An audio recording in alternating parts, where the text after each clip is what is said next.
जीवन बगिया ऐसी उलझी, फूल हो गए कम कांटे ज्यादा, सिमटा जीवन डूबी सांसें, आना है तो अब भी आजा। यदि आपने अभी तक अंतिम अध्याय नहीं देखा है तो कृपया करके अंतिम अध्याय देखें, उसके बाद ही इस अध्याय में प्रवेश करें। बिना पिछला अध्याय देखे इस अध्याय को न देखें। देखते हैं वृक्ष के पास बैठे हैं, वृक्ष दिखाई पड़ रहा है तो धीरे धीरे वृक्ष को देखते देखते उसको देखना शुरू करें जो वृक्ष को देख रहा है। जरा सी हेर फेर की बात है, साधारणतः चेतना का तीर वृक्ष की तरफ जा रहा है। इस तीर को दोनों तरफ जाने दें, इसका फल दोनों तरफ कर लें। वृक्ष को भी देखने की और साथ ही चेष्टा करें देखने की जो देख रहा है। देखने वाले को न भूलें, देखने वाले को पकड़ लें।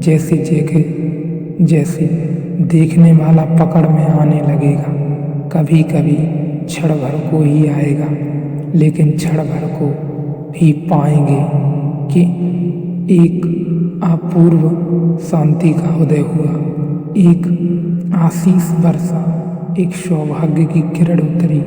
एक क्षण को भी अगर ऐसा होगा तो एक क्षण को भी मुक्ति का आनंद मिलेगा और वह आनंद तुम्हारे को भी जीवन के स्वाद को और जीवन की धारा को बदल देगा।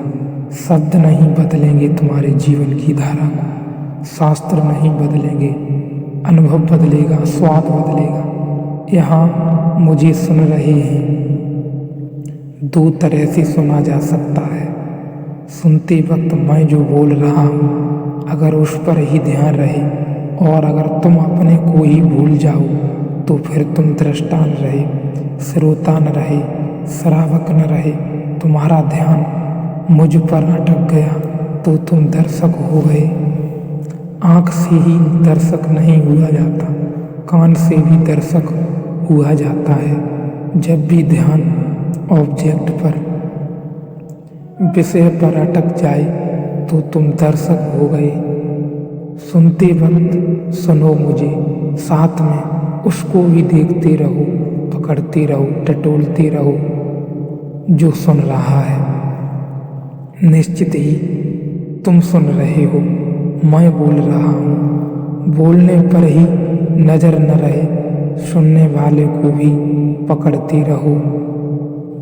बीच बीच में उसका ख्याल लेते रहो। धीरे धीरे तुम पाओगे कि जिस घड़ी तुमने सुनने वाले को पकड़ा उस घड़ी में तुमने मुझे सुना, शेष सब व्यर्थ गया। जब तुम सुनने वाले को पकड़कर सुनोगे तब जो मैं कह रहा हूँ वही तुम्हें सुनाई पड़ेगा। और अगर तुम सुनने वाले को नहीं पकड़ा है तो तुम मालूम नहीं क्या क्या सुन लोगे जो न तो मैंने कहा है न तो अष्टावक्र ने कहा। तब तुम्हारा मन बहुत सी जाल बुन लेगा। मन तुम बेहोश हो, बेहोशी में तुम होश की बातें समझ सकते हो। ये बातें होश की हैं, ये बातें किसी और दुनिया की हैं। तुमने अगर नींद में सुना तो तुम इन बातों के आसपास अपने सपने गूंथ लोगे। तुम इन बातों का रंग खराब कर दोगे, तुम इनको पोत लोगे, तुम अपने ढंग से इनका अर्थ निकाल लोगे, तुम इनकी व्याख्या कर लोगे। तुम्हारी व्याख्या में ही यह अद्भुत वचन मुर्दा है एवं मुर्दा हो जाएंगे। तुम्हारे हाथ लाश लगेगी अष्टावक्र की, जीवित अष्टावक्र से तुम चूक जाओगे, क्योंकि जीवित अष्टावक्र को पकड़ने के लिए तुम्हें अपने दृष्टा को पकड़ना होगा। वहाँ है जीवित अष्टावक्र, इसे ख्याल में ले लो।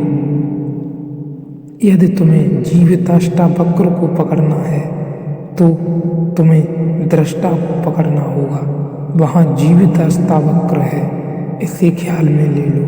सुनते हो मुझे, सुनते सुनते उसको भी सुनने लगो जो सुन रहा है। तीर दोहरा हो जाए, मेरी तरफ भी हो जाए और तुम्हारी तरफ भी हो जाए। अगर मैं भूल भी जाऊं तो कोई हर्जा नहीं, लेकिन तुम नहीं भूलने चाहिए। और एक ऐसी घड़ी आती है जब न तो तुम रह जाते हो, न मैं रह जाता हूँ।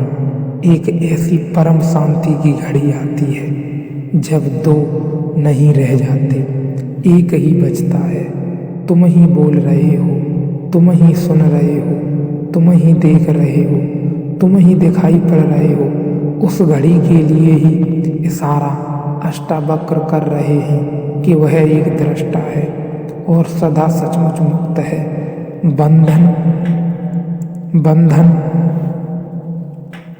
बंधन जैसा है।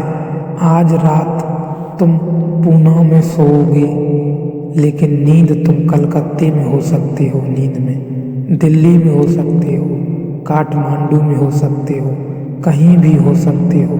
सुबह जाकर फिर तुम अपने को पूना में पाओगे। सपने में अगर काठमांडू चले गए तो लौटने से कोई हवाई जहाज से यात्रा नहीं करनी पड़ती, न ट्रेन पकड़नी पड़ेगी, न पैदल यात्रा करनी पड़ेगी। यात्रा करनी ही नहीं पड़ेगी। सुबह आँख खुलेगी और तुम पाओगे कि तुम पूना में हो। सुबह तुम पाओगे कि तुम कहीं गए ही नहीं, सपने में गए हैं। सपने में जाना कोई जाना है। बंधन तो तेरा एक ही है। तू अपने को छोड़ दूसरे को दृष्टा देखता है।